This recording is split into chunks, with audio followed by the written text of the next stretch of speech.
क्या इतिहास हमेशा पूरी सच्चाई बताता है या फिर कुछ कहानियां ऐसी भी होती हैं जिन्हें समय के साथ दोबारा लिखा जाता है। एक बूढ़ा सादा काला सूट, सफेद बाल और हाथ में एक छोटा सा सिक्का। वो सड़क पर चलते बच्चों को 10 सेंट का सिक्का देता था। उसने विश्वविद्यालय बनाए, अस्पताल बनवाए, वैज्ञानिक अनुसंधान को धन दिया और अपनी संपत्ति का एक बड़ा हिस्सा समाज को वापस लौटा दिया। धीरे धीरे दुनिया ने उसे एक महान दानवीर के रूप में याद करना शुरू कर दिया। लेकिन यह कहानी यहीं खत्म नहीं होती। 1911 में अमेरिका के सुप्रीम कोर्ट ने उसकी कंपनी स्टैंडर्ड ऑयल को एक अवैध एकाधिकार घोषित करते हुए उसे तोड़ने का आदेश दिया। उस समय पूरा देश उसके खिलाफ था और ठीक उसी दौर में एक पब्लिक रिलेशन विशेषज्ञ ईवी ली उसकी सार्वजनिक छवि पर काम करने लगा। अब अखबारों में उसकी कारोबारी रणनीतियां से ज्यादा उसके दान की चर्चा हुई। बच्चों को सिक्के बांटते हुए बुजुर्ग उद्योगपति की तस्वीर धीरे धीरे उसकी नई पहचान। तो सवाल यह नहीं है कि जॉन डी रॉकफेलर ने दान किया या नहीं, उसने किया। सवाल यह है क्या दुनिया ने उसे उसी रूप में याद रखा जैसा वह वास्तविक में था, या फिर जैसा उसे याद रखा जाना चाहिए था। क्योंकि यही वो आदमी था जिसकी कंपनी एक समय अमेरिका की लगभग 90% ऑयल रिफाइनिंग क्षमता पर नियंत्रण रखती थी। इतिहास में बहुत कम कंपनियां इतनी शक्तिशाली हुई हैं कि उन्हें रोकने के लिए देश के सर्वोच्च अदालत को हस्तक्षेप करना पड़े। लेकिन इस कहानी का सबसे चौंकाने वाला हिस्सा ये भी नहीं है। सबसे हैरान करने वाला बात यह है, जब उसकी कंपनी टूट गई तब भी उसकी दौलत कम नहीं हुई, बल्कि वो पहले से भी ज्यादा अमीर हो गया। तो आखिर जॉन डी रॉकफेलर था कौन? एक महान दानवीर, एक निर्दयी उद्योगपति, या ऐसे रणनीतिकार जिसने आधुनिक कॉर्पोरेट दुनिया के नियम ही बदल दिए? इस सवाल का जवाब खोजने के लिए हमें लौटना होगा साल 1839। सन 1839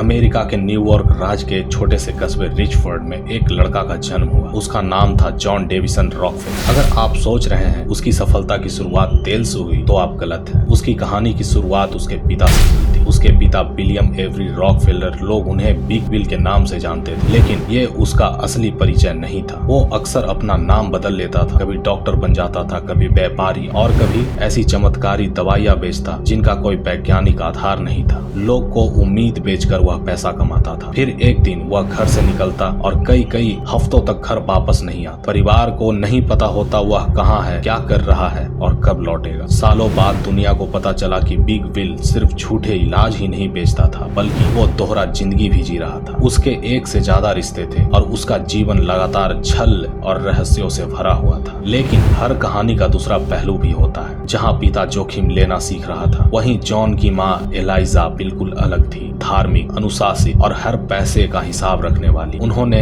अपने बेटे को सिखाया कि मेहनत, बचत और आत्म अनुशासन कभी व्यर्थ नहीं जाते। एक ही घर में दो बिल्कुल अलग अलग दुनिया थी। एक तरफ धोखा, जोखिम और चालाकी, दूसरी तरफ अनुशासन, धैर्य और हिसाब किताब। शायद यही जॉन रॉकफेलर की सबसे बड़ी ताकत जन्म ले रही थी। एक ऐसा दिमाग जो भावनाओं से नहीं, संख्याओं से फैसला लेना सीख रही थी। लेकिन उसने अभी तक तेल का एक बैरल भी नहीं देखा था। फिर भी बहुत जल्द वो अपनी जिंदगी का पहला फैसला ऐसा लेने वाला था जो उसे दुनिया की सबसे बड़े कारोबारी साम्राज्य की ओर ले जाएगा। और उस फैसले के लिए उसे पैसा चाहिए थे, एक ऐसे आदमी से जिस पर शायद खुद भरोसा नहीं किया जा सकता था। सन 1859 जॉन डी रॉकफेलर अब 29 साल का हो चुका था। उसके सामने एक फैसला था, नौकरी करते रहना या अपना पहला कारोबार शुरू करना। लेकिन एक समस्या थी, उसके पास पूंजी नहीं थे। विडंबना देखिए, जिस आदमी ने बचपन में उसे सबसे ज्यादा अनसर्टेनिटी दी, उसी आदमी के पास अब उसे मदद के लिए जाना पड़ा। उसने अपने पिता से कर्ज लिए। ये सिर्फ पैसों का लेन देन नहीं था, ये उसकी पूरी जिंदगी का सबसे पहला दाव था। अगर ये कारोबार असफल हो जाता तो शायद जॉन डी रॉकफेलर का नाम इतिहास में कभी दर्ज ही नहीं होता। लेकिन किस्मत से ज्यादा उसे भरोसा था अनुशासन। उसने अपने साझेदार मॉरिस क्लार्क के साथ अनाज, मांस और दूसरी आवश्यक वस्तुओं का व्यापार शुरू किया। यह तेल का कारोबार नहीं, यह सीखने का दौर था। यही रॉकफेलर ने एक आदत विकसित जो जीवन भर उसके साथ रही। हर खर्च, हर कमाई, हर उधार, हर सौदा, सब कुछ किताबों में दर्ज होता था। उसके लिए लेजर सिर्फ हिसाब का किताब नहीं था, वह निर्णय लेने का हथियार था। फिर उसी साल अमेरिका के पेंसिल्वेनिया में जमीन से एक काला तरल निकलना शुरू हुआ। लोग उसे तेल कह रहे थे और देखते ही देखते पूरा देश एक नया गोल्ड रश की तरफ भागने लगा। हर कोई तेल निकालना चाहता था, हर कोई जल्दी अमीर बनना चाहता था, लेकिन रॉकफेलर भीड़ के साथ नहीं भागा। उसने एक ऐसा फैसला लिया जो उस समय लगभग पागलपन जैसा लग रहा था। जब पूरा अमेरिका तेल खोजने में लगा था, रॉकफेलर ने तय किया कि वो तेल नहीं निकालेगा, उसे शुद्ध करेगा। यहीं से उसने भीड़ का पीछा करना छोड़ दिया और खेल के नियम बदलने शुरू कर दिए। लेकिन क्या यह फैसला उसे इतिहास का सबसे बड़ा उद्योगपति बनाएगा या उसे हमेशा के लिए बर्बाद कर देगा? यहीं से शुरू होती है स्टैंडर्ड ऑयल की असली कहानी। लेकिन रॉकफेलर सिर्फ तेल को शुद्ध करके संतुष्ट नहीं था।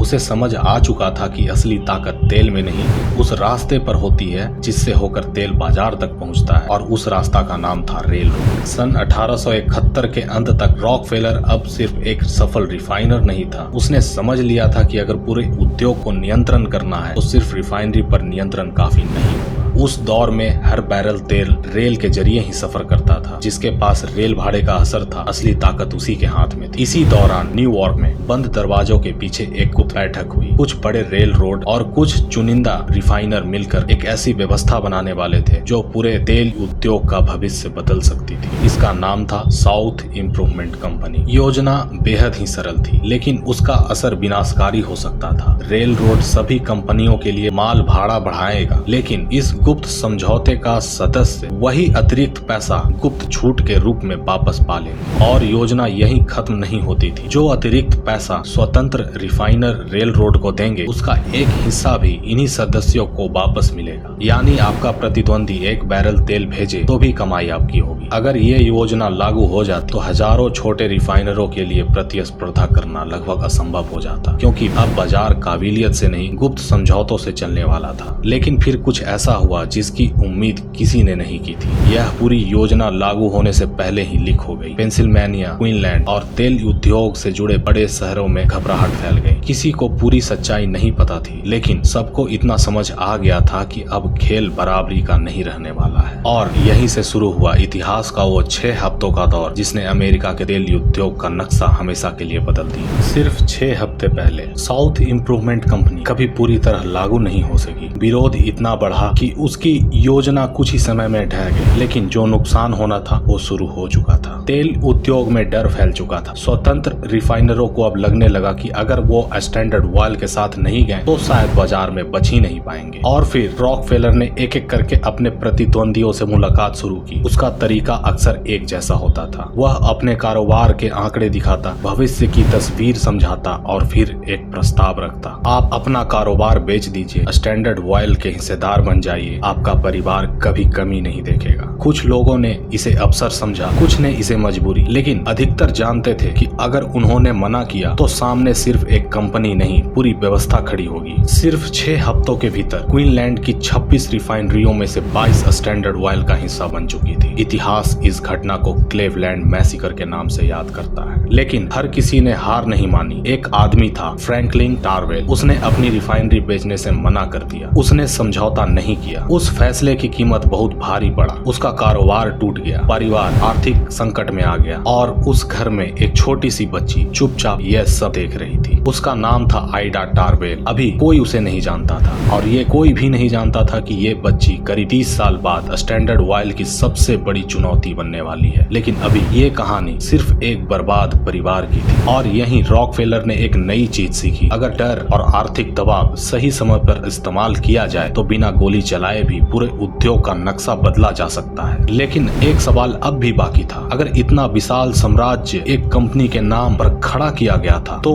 उसे कानून से बचाकर जिंदा कैसे रखा जाए? कानूनी हथियार।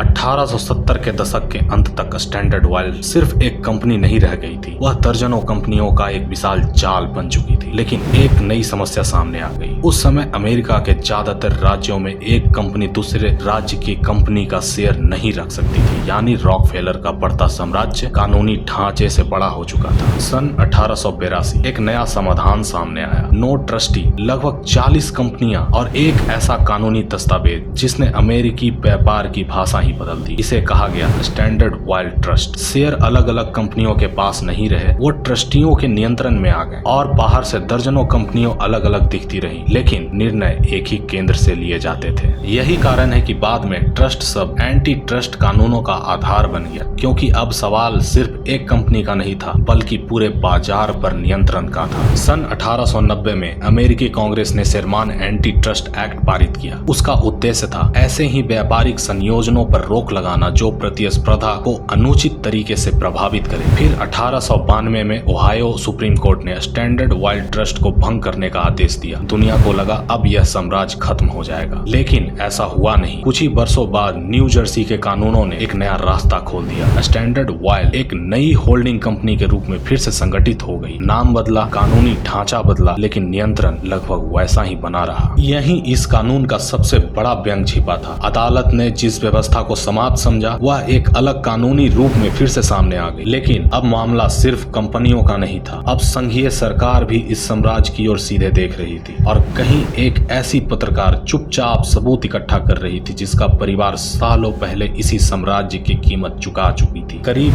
30 साल बीत चुके थे। तेल उद्योग बदल चुका था। स्टैंडर्ड ऑयल अब सिर्फ एक कंपनी नहीं, एक संस्था बन चुकी थी और जॉन डी रॉकफेलर अब दुनिया की सबसे शक्तिशाली उद्योगपतियों में गिना जाता था। लेकिन उसे शायद याद भी नहीं होगा कि कभी पेंसिल्वेनिया के एक छोटे से घर में एक बच्ची अपने पिता का कारोबार बिखरते हुए देख रही थी। वह बच्ची अब बड़ी हो चुकी थी। उसका नाम था आइडा टॉरवेल और वह अब एक पत्रकार थी। लेकिन वो सिर्फ कहानी ही नहीं लिख रही थी, वो सबूत भी जुटा रही थी। पुराने दस्तावेज, अदालती रिकॉर्ड, रेल रोड के कागज और उन लोगों से बातचीत जो कभी स्टैंडर्ड ऑयल के अंदरूनी दायरे का हिस्सा था। फिर ऐसा कुछ हुआ जिसकी शायद किसी ने कल्पना भी नहीं की थी। स्टैंडर्ड ऑयल की सबसे वरिष्ठ अधिकारियों में से एक हेनरी एच रोजर्स खुद आइडा टॉरवेल से मिलने लगे। बार बार लंबी बातचीत होते रही। टॉरवेल सुनती रही, नोट्स बनाती रही और धीरे धीरे एक ऐसी कहानी तैयार होने लगी जिसे बाहर की दुनिया अभी जानती भी नहीं। विडंबना देखिए, जिस साम्राज्य ने दशकों तक अपने प्रतिद्वंदियों को मात दी, उसी साम्राज्य की कहानी उसके अपने लोगों को बातों से लिखी जा रही थी। सन 1902 मैकक्लर्स मैगजीन में एक लेख छपा, फिर दूसरा, फिर तीसरा और देखते ही देख पूरे अमेरिका की नजर एक ही नाम पर टिक गई, स्टैंडर्ड ऑयल। ये सिर्फ एक लेखमाला नहीं थी, ये उस साम्राज्य की परत दर परत पड़ताल थी जिसे वर्षों तक लगभग अजय माना गया था। अब खतरा किसी प्रतिद्वंदी कंपनी से नहीं था, किसी रेल रोड से नहीं था, यहाँ तक कि किसी राज्य सरकार से भी नहीं। खतरा एक पत्रकार से था जिसके पास समय भी था, धैर्य भी था और 30 साल पुराना एक अधूरा हिसाब भी। लेकिन क्या एक पत्रकार की कलम उस साम्राज्य को चुनौती दे सकती थी जिसे अदालतें भी पूरी तरह रोक नहीं पाई थी? या अब बारी अमेरिकी सरकार की थी? लेकिन सवाल सिर्फ इतना नहीं था कि आइडा टॉरवेल ने क्या किया। सवाल ये था कि पूरे अमेरिका ने उसकी बात को गंभीरता से लिया। लेख छपते गए, बहस बढ़ती गई। स्टैंडर्ड ऑयल अब सिर्फ व्यापारिक सफलता का प्रतीक नहीं, वो राष्ट्रीय बहस का विषय बन चुका था। और अब दबाव सिर्फ अखबारों में नहीं था, दबाव वाशिंगटन तक पहुंच चुका था। सन 1906 में आखिरकार अमेरिकी संघीय सरकार ने स्टैंडर्ड ऑयल के खिलाफ मुकदमा दायर कर दिया। ये लड़ाई किसी पत्रकार या किसी छोटे कारोबारी से नहीं थी। अब मुकाबला सीधे संयुक्त राज्य सरकार और स्टैंडर्ड ऑयल के बीच था। अगले कई वर्षों तक अदालतों में दलीलें चलती रही। सरकार का कहना था कि स्टैंडर्ड ऑयल ने प्रतिस्पर्धा को दबाने के लिए ऐसे तरीके अपनाए जो मुक्त बाजार की भावना के खिलाफ थे। दूसरी तरफ स्टैंडर्ड ऑयल का पक्ष था कि उसकी सफलता बेहतरीन प्रबंध, कम लागत और अधिक दक्षता का प्रमाण थी। अब फैसला अदालत को करना था। 15 मई 1911 अमेरिका के 9 सुप्रीम कोर्ट न्यायाधीशों ने अपना निर्णय सुनाया। फैसला सर्वसम्मति से था। Standard oil Sherman anti trust act का उल्लंघन करती है और उसे लगभग 34 अलग अलग कंपनियों में बांटने का आदेश दिया। दुनिया ने सोचा यही इस साम्राज्य का अंत हो गया। सरकार जीत गई, स्टैंडर्ड ऑयल हार गई। लेकिन कुछ महीनों बाद एक ऐसा मोड़ आया जिसकी किसी ने कभी कल्पना भी नहीं की। जब स्टैंडर्ड ऑयल के शेयर नई कंपनियों में बांटे गए तो रॉकफेलर हर नई कंपनी का भी शेयर धारक बन गया और जैसे जैसे उन कंपनियों का मूल्य बढ़ा उसकी व्यक्तिगत संपत्ति भी बढ़ती चली गई। विडंबना देखिए, जिस फैसले का उद्देश्य उसकी शक्ति को सीमित करना था, उसी के बाद वह पहले से भी अधिक धनी हो गया। इतिहासकार आज भी इस बात पर बहस करते हैं कि उसकी बढ़ती संपत्ति का कितना हिस्सा कंपनी के विभाजन का परिणाम था और कितना हिस्सा ऑटोमोबाइल युग में तेल की बढ़ती मांग का। लेकिन असली सवाल वैसा नहीं था। असली सवाल था क्या सरकार वाकई जीत गई थी? अगर एक साम्राज्य को तोड़ने के बाद भी उसका निर्माता पहले से अधिक शक्तिशाली और धनी बन जाए तो जीत आखिर किसकी? और कहानी यहीं खत्म नहीं होती। 3 साल बाद एक और घटना हुई जिसने रॉकफेलर नाम को एक बार फिर पूरी दुनिया की सुर्खियों में ला खड़ा किया। लेकिन इस बार कहानी तेल की नहीं थी, कहानी कोयले की। और रॉकफेलर वही नहीं था जिसकी कहानी हम अब तक सुनते आए। फिर सन 1914 कोलोराडो की एक कोयला खदान हजारों मजदूर बेहतर वेतन और काम की बेहतर शर्तों की मांग कर रहे थे। हड़ताल शुरू हुई, तनाव बढ़ा गया और एक दिन आग लगी। टेंट कॉलोनी जल गई और औरतें, बच्चे और मजदूर मारे गए। इतिहास इसे लडलो मैसेकर के नाम से याद करती है। इस घटना के लिए जिम्मेदारी को लेकर आज भी इतिहासकारों में बहस है, लेकिन एक बात तय थी, इस त्रासदी के बाद रॉकफेलर नाम एक बार फिर पूरे अमेरिका की सुर्खियों में था। विडंबना देखिए, जिस व्यक्ति ने बाजार बदल दी वह सिर्फ एक कंपनी नहीं बना गया, एक ऐसे सवाल छोड़ गया जो आज भी पूछे जाते, एक कंपनी कितनी बड़ी ताकत हो सकती है? सरकार कब हस्तक्षेप करे? दक्षता और एकाधिकार के बीच रेखा कहाँ खींची जाए? और क्या किसी एक व्यक्ति का आर्थिक शक्ति लोकतांत्रिक संस्थाओं से बड़ी हो सकती है? जॉन डी रॉकफेलर की कहानी सिर्फ एक आदमी की कहानी नहीं है, ये पूंजी, शक्ति, नवाचार, प्रतिस्पर्धा और राज्य के बीच चलते रहने वाले संघर्ष की कहानी है। और शायद इसीलिए 150 साल बाद भी उसका नाम इतिहास के सबसे बड़े बहसों में आज भी मौजूद है। इतिहास कभी समाप्त नहीं होता, वह सिर्फ अपना अगला अध्याय लिखना शुरू करता है।